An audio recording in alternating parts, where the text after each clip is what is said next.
శిక్షలు విధించొద్దు. సదావర, అమ్మాయి గారు అంతగా ప్రాధేయపడుతున్నారు, కొంచెం ఆలోచించండి. హజరప్ప, న్యాయం కోసం ధర్మం కోసం కన్న బిడ్డనే కడ తీర్చారు. మర్చిపోయారా? సదాశివరాయ, అమ్మాయి గారిని తీసుకెళ్ళండి. చిక్కప్ప, ఏళ్ళు చిక్కప్ప. అబ్బా, చంద్రముఖి వాళ్ళతో ఏం మాట్లాడింది? ఎందుకలా తీసుకెళ్లిపోతున్నారు?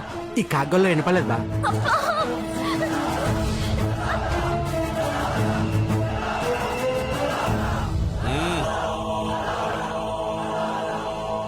వీళ్ళేంటి జనరేటర్ ఆఫ్ అయినట్టు అలా సైలెంట్ అయిపోయారు? రెస్పెక్ట్ బాపు. నాకేదో బిస్కెట్ అనిపిస్తుంది.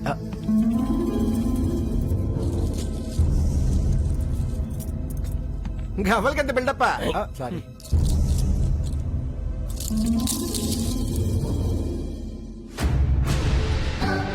హజరప్ప, రథావర, కొళ్ళూరే. రదావర్ నుంచి కొల్లూరుకి షిఫ్ట్ అయ్యారండి. ఈ రదావర్ గడికి ఇక్కడ పవన్ కళ్యాణ్ ఉన్నంత ఫాలోయింగ్ ఉన్నట్టుంది.